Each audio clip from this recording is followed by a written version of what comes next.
allures embrumées s'emparent de moi. Mais où est la lumière dans un tel cauchemar?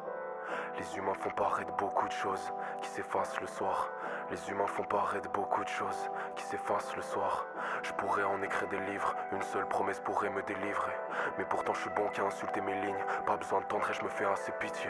La tristesse fait du vacarme, prend de la vitesse comme huracan. La richesse d'essuyer ses larmes. En bonne santé, pour moi, c'est prendre soin de son corps, de son mental et de son environnement. Ne pas avoir honte de demander de l'aide, je pense que c'est le meilleur truc. Est-ce qu'il y a cet espace? Personnellement, je pense pas. Et si j'avais 15 ans, 16 ans et tout, je saurais même pas où aller chercher en fait. Je pense aussi que l'éducation est en retard sur son temps. Je trouve ça un peu aberrant de voir que sur les réseaux sociaux, on va plus parler de santé mentale que dans l'éducation et à l'école. Les adultes, ils comprennent pas trop. Il y a des jeunes qui souffrent de dépression, par exemple. Et les adultes, pour eux, c'est juste dans notre tête. À l'école, je faisais des crises de stress. Si on pouvait faire des cours pour les parents, il n'y a pas que les adultes qui doivent changer, c'est aussi les jeunes. Ils jugent, ouais, elle s'habille pas bien, ouais, elle fait ça. Ça devient de l'harcèlement. Et ça, c'est blessant. Le problème existentiel, c'est les principaux problèmes dans notre génération. Le temps de beaucoup réfléchir et de se poser les questions de pourquoi je suis là, à quoi je sers et ce que je vais faire de ma vie. Père, je me posais même pas la question de si je suis heureux ou pas. Je faisais ma vie et puis j'y allais. Je pense qu'on doit faire encore, nous les filles, enfin c'est mon avis, faire encore un peu plus attention aux garçons. Ouais, un peu dans tout. Il n'y a pas mes amis, ouais, je pense que je réfléchirai à 2 fois avant de sortir. Les conseils qu'on donne sont ceux qu'on aimerait entendre. Bénévolat ici, je fais des cours de danse, j'aide beaucoup à ranger, à faire des projets. Par exemple, demain on va faire une grillade, je suis entourée des personnes que j'aime, c'est amusant pour les autres aussi. Moi et mes amis, on vit ici, on vient tous les jours ici. Ça nous fait plaisir de faire des choses comme ça parce que eux, à l'animation, ils font beaucoup pour nous, ils nous écoutent. Dès qu'on a un projet, on le fait.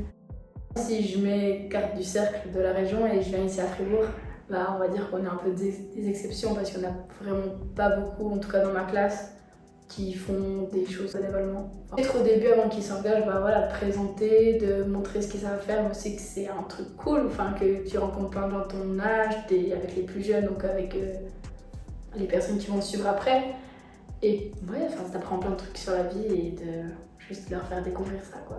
Je le vois je vais soutenir quelque chose, porter du mien avec un groupe de personnes. On ose aussi après se dire, ok, je prends la parole sur quelque chose. C'est tout bête, mais voter. Faut encore que j'aille un peu le processus de je vote, je m'y mets, etc. Parce que je suis encore un enfant sur certains points. En jeune, notre parole, elle peut avoir un impact. Elle en a un, mais il est encore trop minime. J'ai envie de m'engager au Midnight Sport. J'ai toujours voulu travailler dans le social. Ça peut paraître bête parce qu'on se dit ouais, c'est juste des enfants qui s'amusent dans une salle et nous on met les règles, mais je pense que ça va au-delà de ça. Je pense aussi qu'on n'offre pas assez d'outils aux jeunes de mon âge pour s'engager. C'est dur de vouloir s'engager quelque part et d'avoir un réel impact. Ouais, comment on fait? Ou des fois les moyens sont trop hauts par rapport à notre impact à nous. Je veux dire, nous on est étudiants, on essaie de construire notre vie et en même temps on doit faire des choses qui sont pas à notre hauteur. Des réseaux sociaux qui sont gérés par des adultes qui comprennent que leur monde d'adulte, c'est mal fait, ça se voit que c'est mal fait et on ne se sent pas impacté. C'est la réalité des choses, je pense qu'il faut nous attirer. Si ça ne nous attire pas, on n'ira pas. Et après, oui, on s'engage aussi par l'éducation. Je pense que si on disait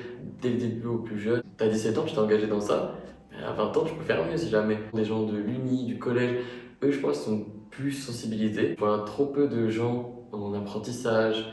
Moi, j'étais en apprentissage, j'ai jamais vu un cours de sensibilisation sur le fait qu'on peut s'engager, sur le fait qu'on peut avoir un impact et tout. Donc je pense qu'on est un peu délaissé et c'est même dénigrant, je trouve. L'injustice et les réseaux sont assortis. C'est bizarre. J'ai aussi un peu tous les réseaux sociaux que tout le monde a. Je les ai parce que si tout le monde les a, du coup c'est aussi le moyen de communiquer. Ce que j'ai de la peine avec ces réseaux sociaux-là, c'est le fait que tu montres vraiment que le positif. Mais moi la première, je vais pas poster une photo alors que je suis quelque part d'autre. Je pense que ça peut créer aussi des jalousies. Du coup, les enfants, quoi. La première chose qu'ils vont prendre s'ils s'ennuient, c'est le téléphone. Ils n'auront pas le truc où ils vont se faire, on va dire, des amis ou s'ils vont aller à la passe de jeu. Je pense qu'ils vont encore plus être bloqués et puis vraiment, en tout cas, pour mes enfants plus tard, j'ai pas envie qu'ils laissent ça avec un téléphone dans les mains. Après, niveau aide à l'école, genre ChatGPT ou des trucs comme ça, c'est vrai que c'est pratique parce que, par exemple, pour répéter des choses pour l'évaluation quand t'as pas compris, c'est vraiment top. Je pense que c'est une bonne aide, il faut juste savoir comment l'utiliser ou pas. Les réseaux sociaux, moi je travaille avec en soi, mais pour moi c'est clairement une addiction. On est les cobayes et je pense que les vrais cobayes c'est les plus petits. Avec comme argument, oui mais comme ça ils se paient. Mais on se rend pas compte que là, il se tait, ok, il va se taire peut-être pendant 30 ans, là, il va plus rien dire, il va plus avoir d'idées. On se rend pas compte l'impact que ça a. Moi, ça me fait hyper peur. Faut pas créer ce démon des réseaux sociaux, hein. C'est dans l'utilisation. Et je pense qu'on n'a pas du tout les clés d'utilisation. Tous les jours, quoi, des réseaux sociaux pour parler avec mes amis, poster des photos, regarder juste. Notre âge, encore, ça passe. Le truc qui me choque vraiment, c'est qu'il y a des parents, ils donnent un téléphone à un gosse de 3 ans, qui est dangereux pour les petits. C'est comme sur TikTok, sur Insta, des trucs comme ça, il y a des choses pas bien. Franchement, j'ai peur pour eux, vu qu'il y a ChatGPT, etc. Les enfants, ils vont rien apprendre par eux-mêmes. Les évalués et tout, il y a beaucoup de gens, ils ont triché. Tu vas trouver un travail, tu vas pas tricher, quoi. Comment ça va évoluer, ça fait un peu peur. J'ai vu la chose avec ChatGPT, avec les IA. Il y avait ce waouh, mais très négatif de ça. Ça va mener à des choses horribles. Horrible. Du coup, ça a une flemme d'agir et de faire quelque chose. C'est trop facile, ça en devient trop facile. Autant nous, on peut le détecter, mais imaginons, c'est des personnes de 40 ans ou des choses comme ça qui voient d'un coup ça. Mais c'est extrêmement choquant. Déjà, maintenant, c'est terrifiant, alors j'imagine pas plus tard. Quand vraiment j'étais enfant, je sortais dehors. Inventais tellement de jeux parce qu'il fallait du nouveau, mais on était tellement dans notre imagination et sur le moment présent et dans la vie réelle. Du coup, moi, ça m'attriste parce qu'ils s'enferment dans une illusion qui est irréelle. C'est pas la vraie vie, ça fait partie de la vraie vie. Et rien que ça permet juste de tellement communiquer, partager plein de choses, et que aussi la musique. Un avenir si flou, c'est ça qui me pèse. C'est ça qui me tuera. Moi, j'ai toujours voulu être quelque chose, d'avoir un métier qui bouge à l'extérieur où il y a un peu d'adrénaline. Au CO, j'étais en pré-gymnasial. Peut-être là, ils nous ont pas assez montré les apprentissages. C'est vrai que moi, j'aurais peut-être bien voulu faire l'apprentissage parce que je sais que si je fais l'apprentissage vraiment d'assistante médicale, je reviendrai au même que si j'ai ma maturité. Au CO, je voulais pas faire des stages, ça me servait à rien parce que je n'étais pas encore prête à ça, quoi. Je travaille en crèche. Maintenant, avec les enfants, ils sont trop adorables.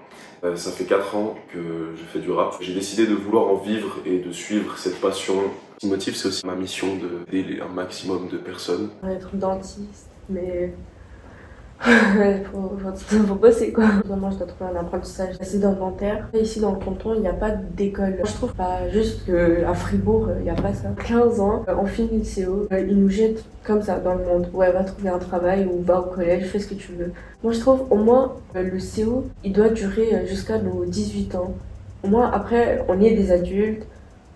Peut-être qu'on sait pas ce qu'on va faire, mais au moins, on est des adultes. Là, à 15 ans, franchement, je suis encore un enfant. Il y a trop de responsabilités pour quelqu'un de 15 ans, faire beaucoup de stages.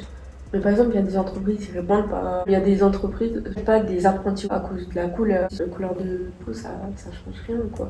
Ça me passionnerait de laisser un réel impact positif sur cette planète. J'aurais aimé recevoir plus d'outils et qu'on me guide plus et peut-être plus de bienveillance. Parce que vraiment, des fois, j'avais plus du mal que d'autres. Je trouve qu'il n'y a pas de bienveillance. C'est des cases. Quand t'as du mal, on va pas t'expliquer. On va juste te changer de case.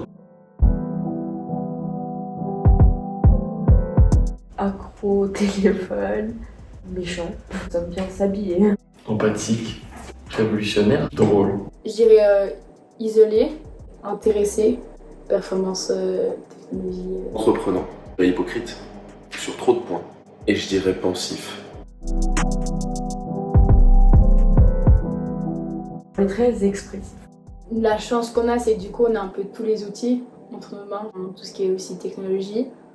Après, je pense pas qu'on a la meilleure génération non plus, du coup, à cause justement de ça, de la technologie. Je m'en foutiste. Pas le je m'en foutiste négatif, je vis ma vie. Et ça s'arrête là. La génération, elle devient de plus en plus fédératrice, plus s'aider entre nous. On a vu que des fois, les adultes, chacun évolue de son côté, on peut se mettre des petits bâtons dans les roues, on se met des bâtons dans les roues. Et on est de moins en moins hypocrites entre nous parce qu'on a compris qu'on n'avait rien à perdre, je pense. On est dans le même bateau et c'est à nous de changer ce monde. Tout le monde arrive à se mettre à la place des autres. D'être soi-même, sans peur d'être critiqué. Ce serait que tout le monde soit heureux et trouve un peu son chemin. Ouais, il ose être lui-même et qu'il n'ait pas peur d'être la personne qu'il est et de sortir un peu de chez soi et de voir la vie. On les voit comme des êtres humains importants, qui ont leur impact et qui ont leur prise de parole. Que chaque mot que quelqu'un prononce, qu'on le prenne en considération et que ça a un réel impact. Et pas un oui, on verra. encore et encore, c'est moi qui me réduis en pièces. J'ai tendu la perche, des tonnes passées à la brèche. Une âme reflète parmi les déchets. On n'est jamais satisfait de ce que l'on possède. J'avance dans le désert, je vais taper un Frozen. Et je vois le futur comme un égout. Impossible de m'en défaire.